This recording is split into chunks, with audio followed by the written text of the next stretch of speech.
Assalamualaikum warahmatullahi wabarakatuh. Tepang dangu mitra sareng pidangan dongeng Sundanya. Urang ngadongeng di urang neraskeun hanca dongeng anu katunda kalayan ngabantu negara carios anak guluduk. Ieu dongeng teh karangan Mang Nyalira sok sanaos dongeng basajan malah mandar janten hiburan.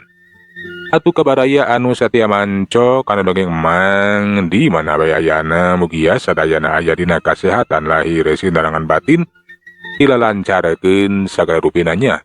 Tong hilap dirojong ditaroelan tombol sukreb. Atuh Mang oge nganuhunkeun kanu parantos like oge komen. Mangga mitra supados teu nyang kolong ting kana waktos. Urang sami-sami dangukeun ieu kumatarasna carita anak guluduk. Sok kaparayun sadayana.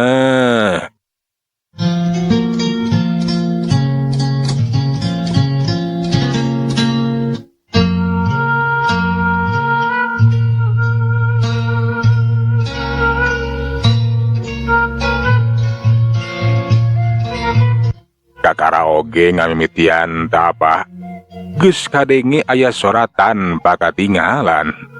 Hiji sora awewe nu jelas kadenge ku eta Ki Ajrak malahan mah ngahajar ditujukeun ka Ki Ajrak. Dengekeun kumaneh Ajrak. Pikeun ngungkulan urang manusia anu ngaran si Cakalangit. Moal bisa diungkulan ku kakuatan anak maneh. Sok sanajan namahan kakuatan naon oge. Ku kituna eueuh cara sejen. Iwal ti kudu gawe bareng ngahijikeun kakuatan jeung manusia sakti anu nelahna ti Nini Wilis. Puguh we atuh Ki Ajrak teh maneh curing ha. Laju we panasaran tumanya hayang jelas nah saha cenah eta Nini Wilis teh jeung di mana dumu kamatuhna. Lamun nya kitu geura bejakeun saha sabenerna manusia anu ngaran Nini Wilis teh oge di mana dumu kamatuhna. Nini Wilis manusia sakti mandraguna anu nyangking rupa-rupa ilmu kasaktian gawena ukur tatapa. Ayeuna eta Nini Wilis teh aya di guha Karang Picung eureutapa miharep kajayaan hayang ngora deui. Ku kituna iwal pamajikan maneh Ajrak anu bisa ngolokna dipaharep si Nini teh bakal mantuan daek diajak gawe bareng pikeun maehan si Cakalangit. Nah naon hubunganna jeung bojo kaula? Kulantaran kapan pamajikan maneh mah saenyana teh titisan si Kantring Wuling bangsa siluman oray anu boga mustika awet ngora anu disebut mustika ulah. Ku kituna eta mustika teh grabikeun we ka si Nini Wilis. Nu penting mah manehna daek mantuan pikeun ngabinasakeun si Cakalangit. Tah kitu Ajrak. Les eta sora teh ngiles tanpa lebih hilang dan bakarana. Nya atuh eta Ki Ajrak teh laju beunta. Manehna bunga nu taya papadana kulantaran kiwari teh geus meunang pituduh. Teteh lagening eueuh cara sejen iwal ti kudu gawe bareng jeung manusia sakti ti bangsa manusia. Anu cenah cek eta soratan pakatinggalan mah ngaranna teh Nini Wilis. Anu dumu kematuh di guha Karang Picung. Aing geus meunang pituduh. Kaya kieu mah kudu sagancangna mulang ka karaton. Gancang ngabejaan pamajikan ngaing sinamikeun eta mustika ulah nyaeta ka si Nini Wilis anu aya di guha Karang Picung. Ki Ajrak jung cengkat geus kitu mangoloyong kaluar ti jero eta imah nu aya di puncak pasir kalaras. Kasampak di luar teh geus aya si Oncong. Da buku teh mimiti da kena tapa oge kata si Oncong teh cicing we rek ngajagaan nu keur tapa. Si Oncong ngerasa kaget kulantaran eta Prabu Ajrak teh geuningan hanteu lila cenah geus norojol di geningan telami tapate Gusti nah parantos rengse. Menggeus euy oncong. Kulantaran tadi kaula geus menang pituduh. Ayeuna rek mulang ka karaton. Nyanuhun we atuh ari parantos rengse mah Gusti Prabu parantos kengeng pituduh. Mudah-mudahan we atuh Gusti Prabu saenggalna ngawujudekeun cita-cita nyorang kahayang laksana balitungan ka si Jakalangit. Nya mudah-mudahan oncong. Kaula sagancang ngawujudekeun kahayang balitungan ka si Jakalangit. Tadi geus menang pituduh. Eueuh cara iwati kudu muntang tulung gawe bareng jeung urang manusia. Anu cenah ngaranna teh Nini Wilis, manusia sakti mandraguna. Anu dumu kematuh di Guha Karang Picung. Janten kedah nyungkeun bantosan ti urang manusanya. Mana kitu oge eta manusia nu ngaran Nini Wilis teh lain manusia biasa, tapi manusia anu sakti mandraguna. Nya geus pasti oncong mana kitu oge. Eta manusia teh lain manusia samanea, tapi manusia anu gagas sakti mandraguna Menggeus, ayeuna kaula rek ninggalkeun ieu pasir, rek balik ka karaton. Mohon, mangga Gusti mangga. Geus teu loba catur laju we atuh Ki Ajrag teh manehna teh ninggalkeun pasir kalaras. Teu kacaturkeun di jalanan geus tepi deui ka karaton. Kadatangan teh dibageakeun ku si Ajrag Bati jeung Nyi Romlah. Duana teh ngarasa kagetna cenah. Prabu Ajrag teh geus balik deui kapan are ketapa. Tapi dina waktu nu teu lila geus datang deui. Nah geus menang pituduh kitu. Laju atuh gancang ditanya ku Nyi Romlah. Nah parantos mulih deui geuning Kakang. Teu lami tapa teh. Nah tos kengeng pituduh teh.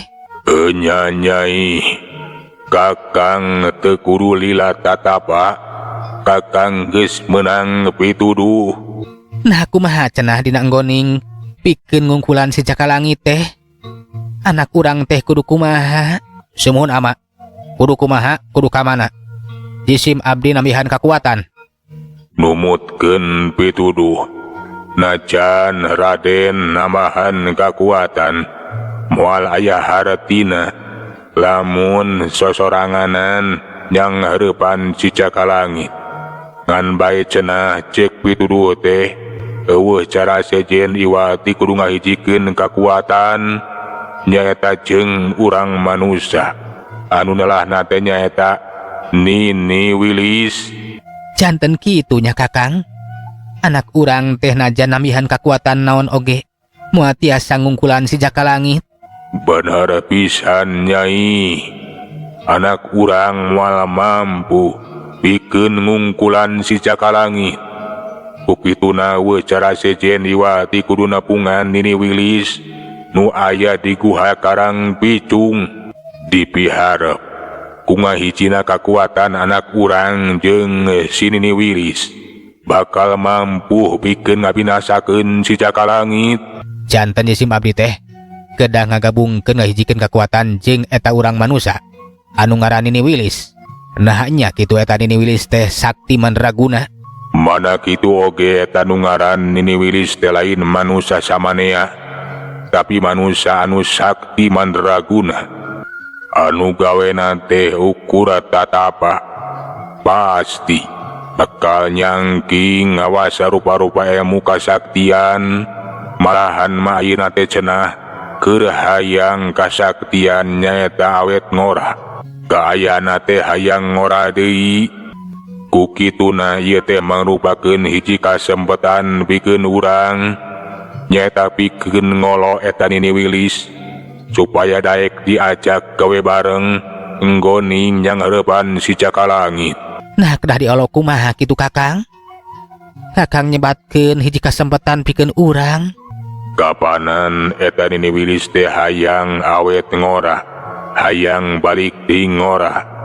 Kapan eta teh hiji kasempatan kulantaran kapan Nyai teh boga mustika ulah. Mustika anu bisa ngajadikeun anu nyekalna teh bakal balik di ngora. Tah kitu Nyai, eta mustika teh kudu dibikeun ka si Nini Wilis. Ku cara kitu, eta si Nini Wilis teh bakal ngabantu ka urang.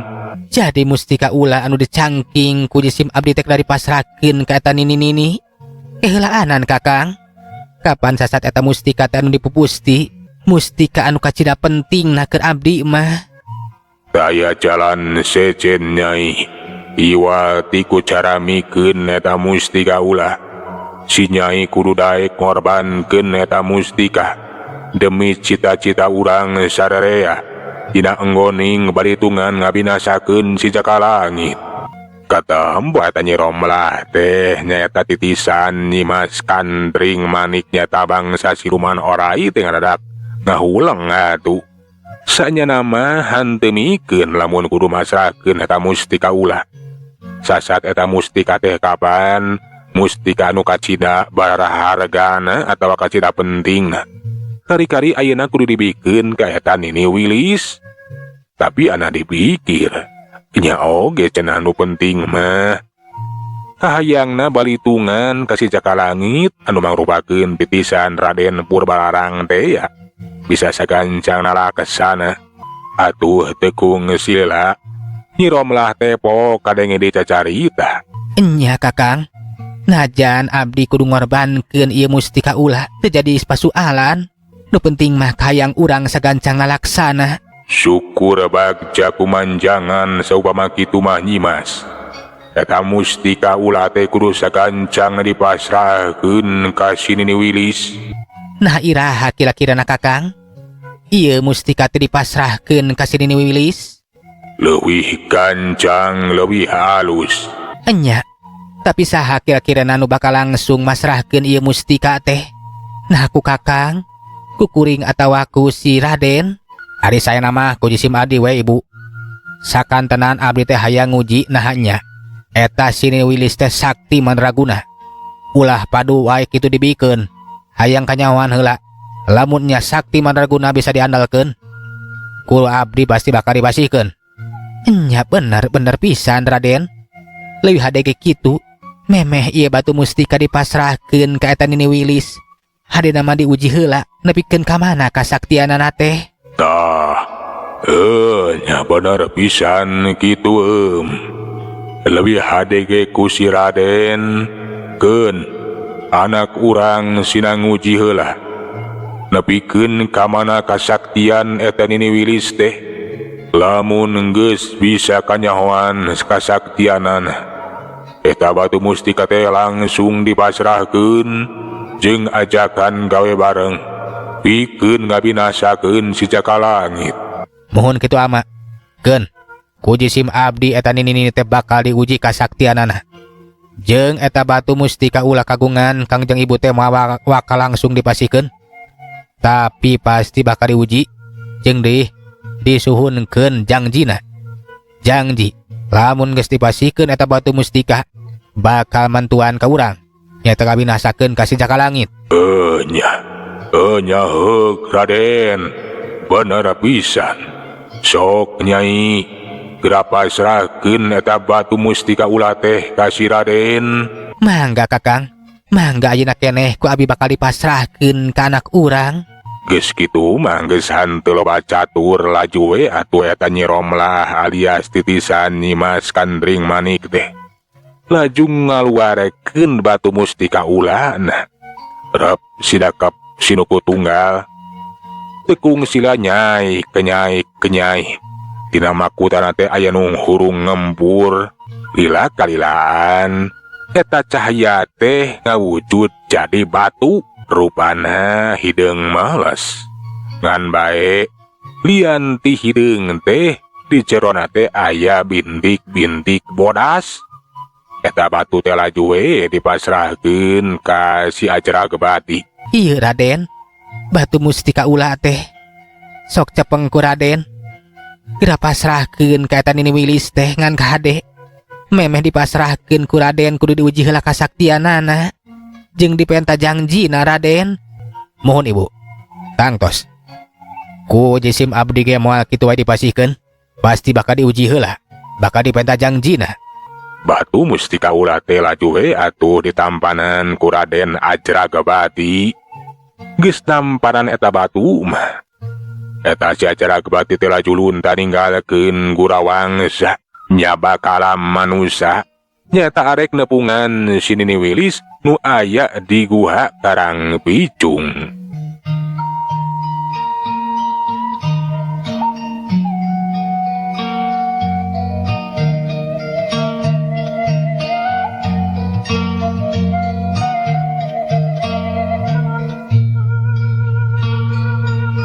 Cak urang tunda ngeunaan eta si Ajragapati anu keur lumambah rek neneangan Nini Wilis.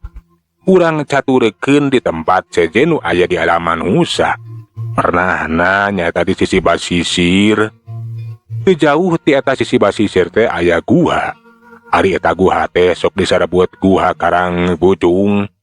Di jero guha kasambak aya saurang nini-nini anu geus kolot. Awakna manirang kabong, da puguh kapan gawena teh ukur tatapa, kata empo. Puuk geus barodas, bulu-buluna ge geus barodas kabeh. Ari eta nini-nini teh tayah lian ti Nini Wilis.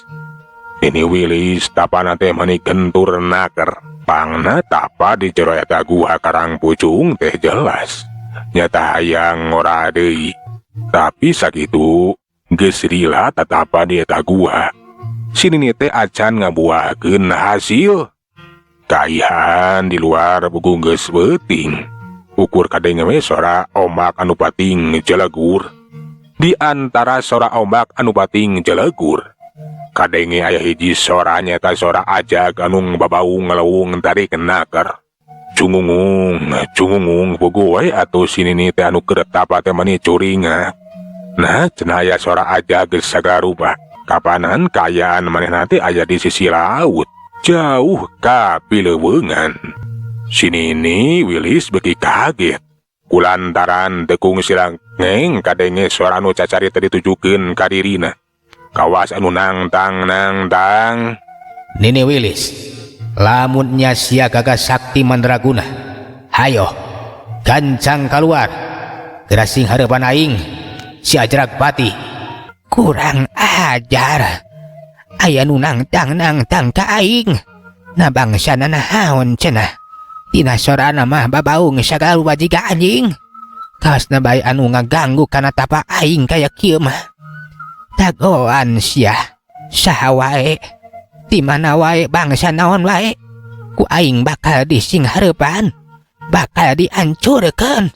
Cek si Nini Wilis kahudang ngamarahna bubuh keur anteng tapa sasat aya nu ngahudangkeun aya nu ngaganggu.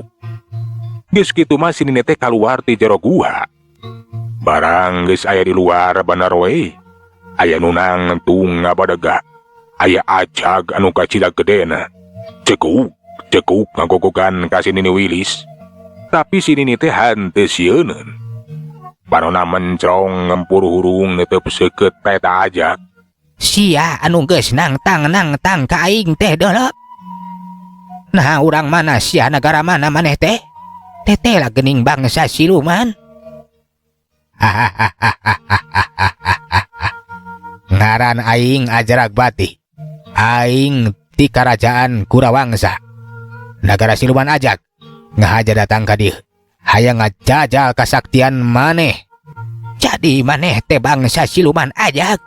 Kurang ajar sia geus kumaha ngahudangkeun aing keur tatapa deuleu. Nah hayang naon atuh? Tapa teh hah? Eta mah urusan aing deuleu. Ulah hayang nyaho kurang ajar. Aing ge apa? Pangna tatapa teh Nini teh hayang ora deui. Aya kulahuta. Awak nu geus peot, awak nu geus serang kabong. Bet hayang balik di ngora. Balik di cangker. Kurang ajar deuleu sia. Ngahina ka aing. Lamun kitu mah sarua jeung nangtang. Najan sia bangsa siluman Ajag. ku aing bakal dihancurkeun deuleu. Si Nini Wilis teh kahudang ngamaran. Ari kitu nama ngahaja kuasa jalak bati teh dipancing we sina kahudang ngamaran. Hayang nyaho cenah nepikeun ka mana? Kasaktian eta si Nini Wilis. Mitra waktos na parantos teh nyekapannya. Sagala urang tunda jajara carita jaka langit atau nabi anak uruduk dui ka dieu. Urang teraskeun dina seri anu salajeng. Manganuhunkeun tina sadaya perhatosanana hapuntenna tina sadaya kakiranganana nya Mang Undur. Assalamualaikum warahmatullahi wabarakatuh. Jak.